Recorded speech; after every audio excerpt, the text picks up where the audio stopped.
Hey guys, welcome back to the channel and to a new video. So as you can see here on the display, today we are going to have a look at Archcraft OS. So Archcraft OS is a Linux distribution based on Arch Linux. And if you are a lover of window managers, you're gonna love this one because Archcraft is basically Arch Linux on two flavors with BSPWM and Openbox. So you don't have any desktop environment here, only two window managers with a full set of customization. So let's have a look very quickly here at the website of Archcraft OS. You can see here it's presenting with a live picture. And as you can see here, it's minimal. Archcraft uses lightweight apps, which makes it super minimal and fast. It only takes about 200 megabytes of memory, so it has a very light footprint. And as you can see here as well, it uses only window managers, so Archcraft has no desktop environment, just some lightweight but highly configured window managers. And as I said before, those window managers are Openbox and BSPWM. Now we can download from here the ISO, which is about 1.5 gigabytes. And on the bottom of the site here, you will find also an install guide on an MBR system and also on a UEFI machine. So if you have one of those, you can go ahead here, and this is actually a text install guide. And if we go under the features page, we will have here basically the features of the distribution. We have also a very handy thing, which is the installed packages. So here you will see actually what gets installed in Archcraft, which is a very nice touch because you can have a look at the packages installed. Now you can see we have, for example, VirtualBox already installed. We have several packages from XFCE. We have, I think, also two file managers. One is PCManFN and the other one is Tuner, which already get installed. We have several video drivers already installed as well, and so on. So you can have a look here and see what packages come pre-installed in Archcraft OS. And we have also the key bindings for both window managers. So here we have the key bindings for Openbox, and there are many of these, and we have also the key bindings for BSPWM here. So if you need a cheat sheet, this is the place to get them. We have also here an installation page where it's going to show you, for example, how you can create a bootable Archcraft USB, how you can boot Archcraft with Grab 2, and also the install on an MBR system and UEFI system that we saw before. And we have also here at the end the gallery, which is showing you the themes available in both window managers.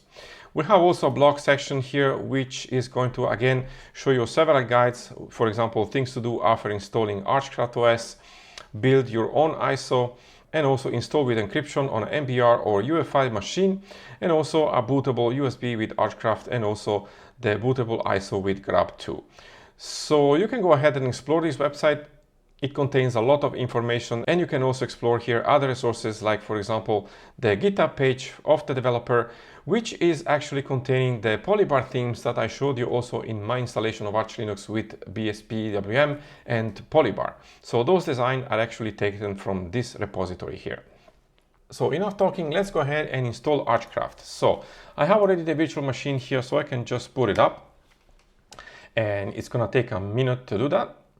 And there you go, we have here the display manager. So the user is live user and the password is also live user, just for reference. And we're going to go here in Openbox, which is the default window manager. Now we have a getting started page here that we can go through, but actually I want to close this and I want to first adjust my display resolution. So I'm just gonna hit the mod key here and type in display. This is Rofi. And I'm going to adjust the display resolution here to 1080p and click apply. So keep the configuration. Now the bar is not displayed full screen. I would need to restart this, but it doesn't matter. This is just for the installation. Now this is Openbox, is the live ISO. So I want to actually install Archcraft OS. So I'm going to right click here and use the Openbox menu. I'm going to go under applications, and then I'm going to go under system and then click install Archcraft. Now the sudo password is always live user. And as you can see here, we can install Archcraft with a script. So this is very similar to some scripts that we already checked on the channel to install Arch. So here we can select the language. I'm going to click OK here to accept English. It's going to take a moment to set the language here. And now we have several steps that we need to go through to install Archcraft. So let's prepare the installation. So I'm just going to click OK here. And first thing, we need to set the virtual console. So I'm going to hit OK. And basically I'm going to look for the keyboard layout for the console here, which is the usual I have, which is DE_CH-Latin1, which is this one here. Of course, you can choose yours. And I'm going to set also the desktop keyboard layout. So I'm going to select this one, and I know mine is CH. So that's the one right here. And we can list devices. This is optional. Right now I have only one disk. This is a virtual machine, and the disk is called VDA. So I can exit from there. And now we can partition the disk. So I have, as I said before, only one disk. So I'm going to select it. And we have several choices here. So we can securely wipe the device. This is optional. If you want to do that, you can go ahead and do that. We have automatic partitioning. Now this is for MBR legacy and UEFI machines. Just be aware that this automatic partitioning will create a UEFI partition if you have a UEFI machine, and will create a root partition only. It does not create a home partition. So if you want to create a home partition, you would have to do that manually by using gparted, cfdisk if you have a legacy system, or parted. So in my case, I'm going to use gparted to make also a home partition. So I'm just going to select gparted here and hit OK. And it's going to start here gparted. So the first thing we need to do here is to go under device and create a new partition table. Now, this is a UEFI machine, so the partition table is going to use GPT labels. So I'm going to select GPT and click apply. So we have now our GPT label in place, and we can create our first partition. So I'm just going to right click here on the unallocated space and click new. And the first partition I'm going to create is the EFI partition. So free space proceeding, it's fine with 1 megabyte, and the size is going to be, in my case, 300 megabytes or megabytes, better said. And as a primary partition, this is fine. I'm going to call it EFI. And the file system, it's going to be FAT32 because it's a EFI partition, and the label is also EFI. And then I'm going to click add. And then I'm going to create the second partition. So free space proceeding, that's fine with 0. Now this is going to be the root partition, and I will create a root partition for about 25 gigabytes. So I'm going to type in 25,000 megabytes here. And it's a primary partition. I'm going to call it root. And ext4 is fine. You can select also another file system if you want. And the label is going to be root as well. And then click add. And for the rest here, I'm going to create again a new partition. I'm going to accept the defaults here. I'm going to call the partition home, and the label is going to be home as well. And then click add.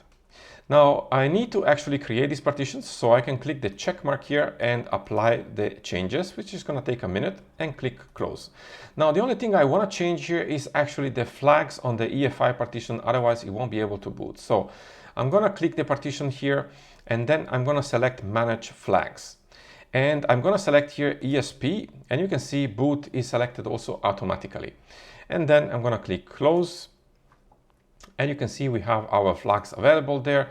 And now we can close gparted. And the partitioning is done. Now, LUKS encryption, if you want to do that, this is optional. I'm not going to do it here. We have also the possibility to create logical volumes, but in my case, it's really not needed. And now we can mount our partitions. So let's go ahead and do that. So let's see, ensure the correct choices for mounting and formatting are made, so no warning will be provided. That's fine. So we can click OK. And so select the root partition. So the root partition is VDA2, because I defined that before in gparted. And we can select now the file system. So again, I'm going to select ext4 here just as a standard partition. And the options are fine, so I'm just going to hit yes. And for the options here, I'm just going to accept the defaults and hit OK. And the mount is successful. Now select the swap partition. Now we didn't create a swap partition, but what we can do here, we can select a swap file. So I'm going to select swap file here and hit enter. And I'm going to define the size. So I want the size to be 1 gigabyte, very small swap partition here, just as an example. So 1G is going to do it for me, and then hit OK. Now select the UEFI partition, which is VDA1. So it's already selected, and I can hit enter here. So the UEFI partition has been already formatted. Reformat, well, we can say yes or no. It doesn't really matter here. There is nothing in there, so I'm just going to reformat it again. And select the UEFI mount point. Now, if you're going to install afterwards systemd boot, you'll need to mount it on /boot. In my case, I'm going to select grep, so I'm going to select boot EFI. And the mount is successful. Now we still have one partition here, so select additional partitions. So I'm going to select VDA3 here, which is my home partition. and I'm gonna format it with ext4 again and accept the options. Now the mount point is gonna be /home, as you can guess, and then hit OK. And the options are gonna be fine for me, and the mount is successful. So we went through the menu here, and we can go back and now install the base system. So I'm just gonna hit OK here, and we are gonna install first the base packages. So I'm just gonna hit OK. And this is gonna take maybe 1 or 2 minutes. So I'm gonna pause the video here, guys, and I'll be back with you once it's finished. So here we go, guys. The installation is finished and the menu comes back directly to the main menu here. So the next one is we need to run mkinit cpio. So let's do this by hitting OK. This is gonna take also maybe 1 minute because it's using XZ compression for the images. So again, I'm gonna pause the video here quickly, guys, and I'll be back with you in a second. And here we are. So the run mkinit cpio command is finished, and we need to now install the bootloader. So let's hit OK here. And so I want to actually install grub, and if you choose actually systemd boot, this is where you can choose it, of course. I'm gonna go for grub here, and it's gonna ask me to set it as a default bootloader, just in case also that you're maybe using another OS. So I'm gonna say yes here, and grub has been set as the default bootloader. So we can go back to the previous menu, and now we can configure the base system. So let's go ahead and do that. Generate the fstab file. So I'm gonna select here the UUIDs of the partitions, and then I'm just gonna hit OK. I'm gonna set the host name. Archcraft is gonna be fine for me in this demo, so I'm gonna hit OK here. We can set the system locale. So the system locale is basically the language, so I'm gonna select here English US right here. And it's gonna take a moment to do that. And now we can set the time zone and the clock. So I'm gonna go here for Europe again and choose the city, which is Zurich in my case. And set the time zone, yes, and the clock is gonna be UTC, which is fine for me. And now we can set the root password. So I can enter it once and retype it, and this is set, and we can create a new user. Definitely do that. So I'm gonna create my username here and create also a password for it and repeat it. So it's gonna take a second to do this. Now we can check the security and systemd tweaks. So we have amended journal delogging, disable core dump logging, restrict access to kernel logs. That's fine for me. I don't need to change anything here. And I can go down to review configuration files. So here, if you need to make some changes, this is a good place to do it. Actually, I don't need to do anything in here, so I can just hit back and now click done. So close the installer, yes. And the installation is now finished. So what we need to do, we need to just reboot the machine. So I'm gonna right click on the desktop here, go to system and click reboot. And I'm sure, so I'm gonna type in yes and hit enter. And it's gonna reboot the virtual machine. So it's gonna take a moment to boot up here. And here we have our grub bootloader. So I'm just gonna start this by hitting enter. And it's gonna take a moment to boot up. We should see actually very shortly the Plymouth loader there, you can see. And now we are here on our display manager. So right now I can log in here. I can choose the window manager I want to go into. Right now it's default, which is Openbox. You can see we have also BSPWM, which I'm going to show you afterwards. So let me log in here with my password, and I need to readjust the display resolution. So again, let me pull over the Rofi launcher and go to display. And I'm going to select again 1080p here, and click apply and click keep this configuration. Now I need to close this, and I will log out once for the changes here to take fully effect. And you can see also the display manager now is showing correctly, and I can enter my password. This is because I am on a virtual machine actually. So there you go, we are now back in Archcraft. We installed the system. So we have this welcome screen here. We can go about the OS, for example. You will have a little bit information about the OS here. And under get started here, you will have several informations as well. For example, for menu and applets, applications, which key bindings you can use, etc. Remember, you can also check the key bindings on the website if you need a cheat sheet there. We have also the control system here. We have how we can manage windows, the workspace and tiling, super 1, 2, 3, 4 to change workspaces, standard key bindings, and also how we can change the style of the window manager, which I'm going to show you in a second. If the fonts are too small or you are using a 4K monitor, it's showing you here what you can do to change that. So we have also here the gallery, which is showing you some screenshots about some different styles of the window managers. So we can close this. And let's explore this a little bit. So we have here the launcher that we can click or we can open up by hitting the mod key, which is the Windows key, or the command key if you have a Mac key. We have here our workspaces. We have here the load of the CPU. We have the use memory and the disk space. We have here the music player daemon, which is working. We have here our volume control, what you can click also and mute it. And we have here also our time that you can switch with the date. And we have here also our power menu. So you can lock, sleep, log out, restart, and shut down your machine from there. Now, the power of Openbox is this beautiful menu that we have here. Now, the first things here on the menus are fairly explanatory. So we have our terminal here that we can open up by just clicking this. And we have also the web browser, the file manager, which I believe is a tuner. So let's click about here. You can see this is tuner. So it's the same file manager you will find in XFCE. We have also here the text editor, which is a Genie already installed by default, as you saw probably before in the packages installed in the system. And we have also the applications menu here that we can just scroll through and open up the applications that we need. For example, we have here the Atrial document viewer already installed. We have some network shortcuts here. We have our multimedia utilities, and we have also some apps here that we can open as root. So the terminal, file manager, and so on if you need that. We have some shortcuts here. We have some quick links as well. For example, if you need to go to DuckDuckGo, for example, we can just click this. It's going to open up directly in a window, which is very handy to have. We have also the screenshotting tool directly here from the menu, which is very handy. We have the places in our computer, so you can scroll through, you can browse through your system directly from here.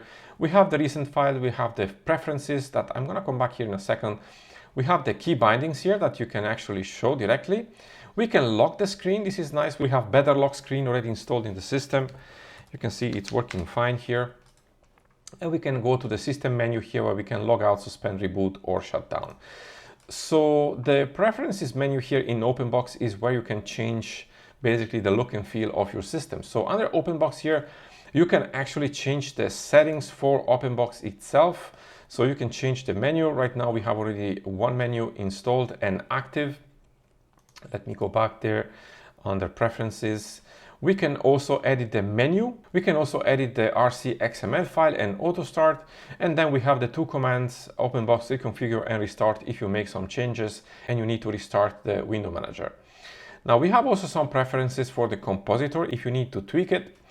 And then we have the change style option. So the change style options, basically it's going to change the style of the OS. Right now we have default, but we can change it, for example, to beach.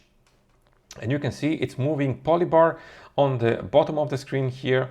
And we have different icons here and a different wallpaper. We can right click here on the desktop. You can see we have also different font. And go back to preferences here and go to change style. And you can try them out. We have several styles here. So the forest style is the same style actually I'm using on the polybar installation I have on BSPWM. You can see how it looks like here. We can check out, for example, also here grid, which is a little different. And let's go, for example, to another one very quickly. We can check, for example, Manhattan, which is also slightly different. We have the bar on the bottom here, and you get the idea. So you can scroll through here and find the one that you like. Now you can also, of course, tweak this in the polybar configuration file if you want to do that. I'm going to go back to default here. Now we have also here the change font. You can change font for the status bar. If we click status bar here, you can see you can change the font for that. We have the same setting also if you want to change font for the launcher, for terminal, for the desktop notification, and so on, or globally if you want to change it on all of the parameters. We have also the change launcher. So right now we have the default one, but you can change also here the style of the launcher. So for example, if we go to ribbon left, let's say, if I hit the mod key, you can see how it looks like. So you can go ahead there and explore your preference and change it to your liking. Same goes also for the power menu. So right now we have the power menu, which is here. When you click here on the top right, well, we can change this. For example, let's go to power menu and let's select drop square. And if we go again here, you can see how it looks like. So it's up to you. You can change it to your preferences. Now you can go to preferences again, and we can choose the wallpaper here. We can generate a wallpaper. We can change the wallpaper. There are already some wallpapers installed. Let's say we want to install something different like this, for example, and click apply. This is using nitrogen already, which is installed. There you go. And we can choose also the parent settings. So here we are going to basically use the XFCE panels to change the theme here and the icons and also the fonts if you want to, and also the settings where you can change also the window scaling if you need to do that. We have also here some power settings, the audio settings, and the setting manager, which is going to open up the setting manager of XFCE, and you can change your settings directly from here. So this is Openbox, and as you can see here, it's really customizable. There are many themes already installed. I did also a video on Openbox that you can check out if you want to learn how to tweak that, or you can also, of course, go to the website here of Archcraft and learn more about that as well. Now, the other thing that I would like to show you is the BSPWM window manager. So we can actually log out here, and again, I'm going to type in yes here, and this time I'm going to choose BSPWM. And I'm going to enter my password, and you can see we have another theme here for BSPWM. So we have always Polybar on top, but we have a different theme. So let's open up the terminal, which is Termite. And what we can do here, we can check, for example, the files we have in BSPWM. So let's type in cd.config and then BSPWM. And you can see in here we have several files. So we have the Polybar directory, we have the Rofi termite themes, wallpapers, and we have also the BSPWM-RC file, which is the configuration file for BSPWM. So we can open that up with nano and then BSPWM-RC, and you can see the content in here. So if you want to tweak this, you can go ahead and do that as well, of course. We have here the colors, which are going to be taken from X resources. We have here the monitors. So we have here basically 8 desktops. We have here the border configuration, the width gap, which is slightly different than the default. We have also the colors and also some other settings here for the configuration. And then we have also the rules here. You can check this out also on the video I did on BSPWM for Arch to see in more detail how to check this rule and how to modify them. Anyway, this is a very nicely configured BSPWM installation. And if you want to learn more, you can go ahead definitely and look into this and explore it for yourself and see what's in here. For example, you can see if we are using MPD as a music player daemon, and that's the one we see up here, which is fully working. We have also here the scripts available for the bar. This is actually the Polybar. And again, you can go ahead and tweak this and change its theme if you want to. And let's get out here and go back to the configuration directory and go into the SX directory here to check the key bindings. So nano SX HKDRC, and you can see there we have also here our key bindings. So these are the key bindings for BSPWM. Again, you can find them also on the website if you want to have them side by side. You can see here super return is the BSPWM terminal, which is in this case termite.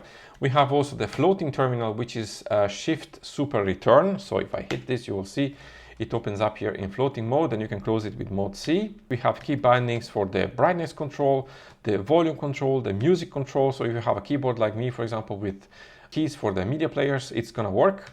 We have also the lock screen here, which is Ctrl-Alt-L in BSPWM. And you can see it's again better lock screen here, so I can log in with my password. And we have here quit, restart, BSPWM. These are the standard shortcuts, and we have also the close up that I showed you before, and so on. So this is a standard configuration for BSPWM here in Archcraft OS. All in all, let's check this out actually with free-h. So as you can see, it's using right now 294 megabytes of memory, which is absolutely not bad.